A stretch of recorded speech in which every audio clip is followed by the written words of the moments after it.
Me revoilà. Alors honnêtement, j'ai eu un peu de mal à encaisser tout ce qui s'est passé. J'ai pris quelques jours pour y penser, pour me recentrer et puis décider si j'allais quitter mon job ou pas.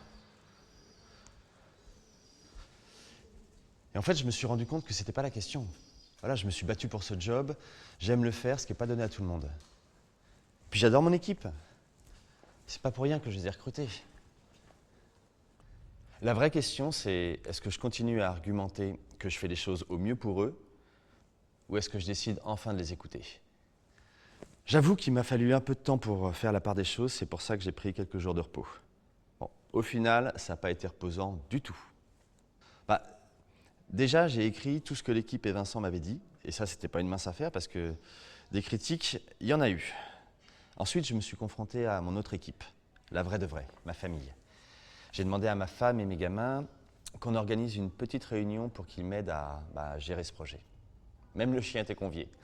Enfin, je plaisante, mais je suis sûr qu'il aurait eu des choses à dire.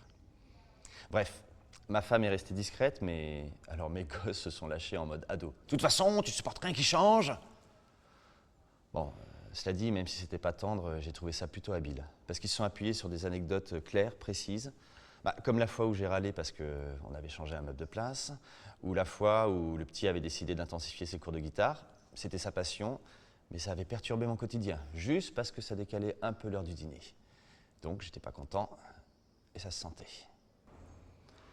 D'entendre ça, ça a fait un peu effet miroir avec le boulot.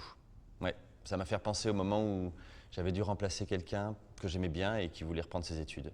Ça m'avait contrarié. Pendant 2 semaines, j'avais été de mauvaise humeur et je trouvais tous les candidats pour son poste complètement nuls. Bon, au final, j'ai pris Mehdi et il est top. Mais s'il décidait de partir, je serais contrarié aussi. Bref, si tout mon entourage est gêné par mon manque de capacité à m'adapter, c'est sûrement à moi de changer. J'ai donc décidé de progresser sur plusieurs axes. Et d'ailleurs, on appelle ça des axes de progression. En fait, on devrait plutôt dire des points négatifs à changer, si on veut être honnête. L'ancien Harvey va se remettre en question. Et ça va faire mal.